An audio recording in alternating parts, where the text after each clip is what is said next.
What is going on, ladies and gentlemen? This is Jake from Citizen JV, and today I want to talk about Thief VR Legacy of Shadow. I did watch the new state of play today from PlayStation. It was pretty good.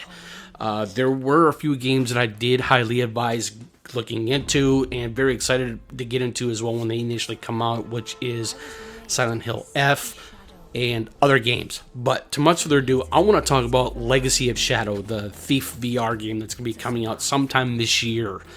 And so, with the visual context, I wanted to basically invite some Thief the Dark Project in here and Thief 2 to the Mental Age, because so that way I can be able to understand for everyone to really get the whole entire context of where I'm going to go with this. So my apologies. And so this is something I really am not very happy with. I mean, I know a lot of people love VR. I specifically don't like it. And so I like the direction that they're going with the VR version of the game. There is a new protagonist, but apparently Garrett is going to be coming back to a certain type of degree. But it's a little bit more of a caveat, or basically a catch, as to how he's going to be the focal point in that game to a certain degree. And I'm very, very curious of where that's going to go, because I really think, for the most part, playing this whole entire franchise, I really think, for me, the original franchise was just absolutely phenomenal. Thief, the Dark Project, was just absolutely amazing with its intricacy of level design, its sound quality, and basically the reverberation of the sounds that you're able to do with as Garrett in the original games, because that was the most important thing, or the most important aspect and concept of the original Thief franchise, was the sound design. The sound design in these games were magnificently well put together, and I think that's one of the biggest reasons why these games were so well loved. But even more so to the point, it was the fact that the matter was that these original Thief games had a very intricate story development and design. And I think that's what I really loved about this game series as well.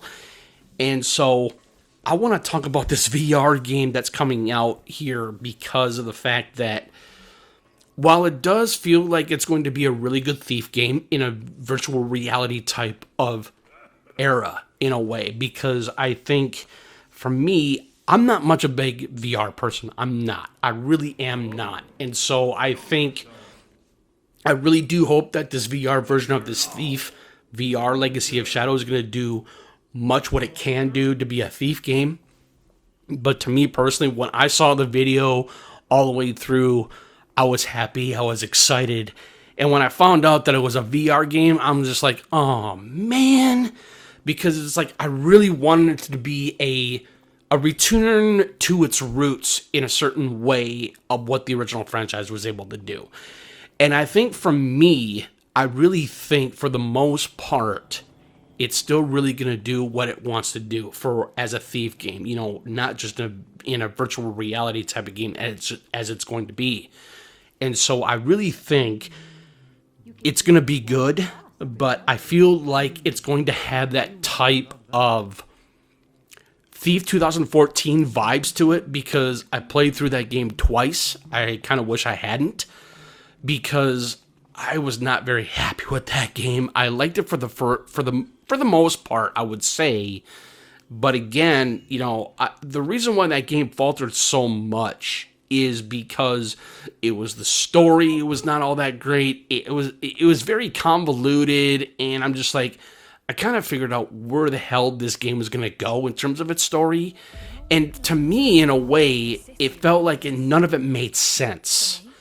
And that's where I'm feeling with this trailer. I know it's only a trailer, but when I see trailers, for the most part, especially for the Thief game or any kind of video game trailer out there, I always try to look more into third dimensionally. And what I mean by that is the fact that I kind of have a sense, as a word, to where I like to go into more of the further detail of a trailer, rather than just watching the whole entire trailer itself and just seeing what I want to see.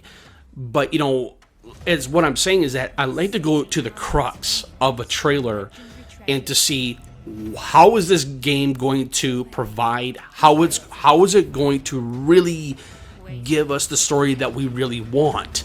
Because I felt like that in 2014. Again, one more time here, it was not very good. It was lacking. I did like the voice of Garrett to a certain degree, but he was still not all that great. He was voiced by Roman Ozari. He did the voice and the motion capture of Giovanni Auditore and Ezio as Ezio's father in Assassin's Creed 2, which was really good. But overall, him doing the voice of Garrett for Thief 2014, to me, it was very off-putting. It was off-kilter. And I really think that they could have done so much better with that. I really, really do. I understand why they did it, because they didn't want to bring Steven Russell back. But again, that's one thing I will say about this VR game for Thief, is that they did bring Steven Russell's voice back. So like I said, though, they are going to use him to a certain degree in terms of the story of this game. I think that's one of the things I'm very excited about it. But either or. So here's the thing I will say. I have a bone to pick about this, though, too, because I understand people love VR. I specifically don't like it, okay? I've tried it once, and it practically almost made me sick. So I do have a strong stomach, but when it comes to virtual reality gaming, as it were, I don't do very well, and it doesn't sit very well for my stomach, so that's why I'm talking about this. So I really think that maybe somewhere down the line, they would possibly maybe even consider making a non-VR of this game, because if they actually end up doing that, that would be greatly appreciated. I think that would be greatly amazing as well, because I really want to experience this game. But overall, I just get a lot of different vibes from this, and it's the fact that I'm totally scared about this game, though, too, because I don't want it having to be for what 2014 was able to do, from its lackluster story, sorry about that, and vice versa. So all I can say is this, ladies and gentlemen, I hope that you enjoy this game. I'm hoping that this game does have full potential. But anyways, to much further ado, this is Jake from Citizen JV. Thank you for tuning in. Greatly appreciated. Any comments or questions, please feel free to put them in the comment section below. And I'll talk to you guys later. Have a good rest of your week. And who are you?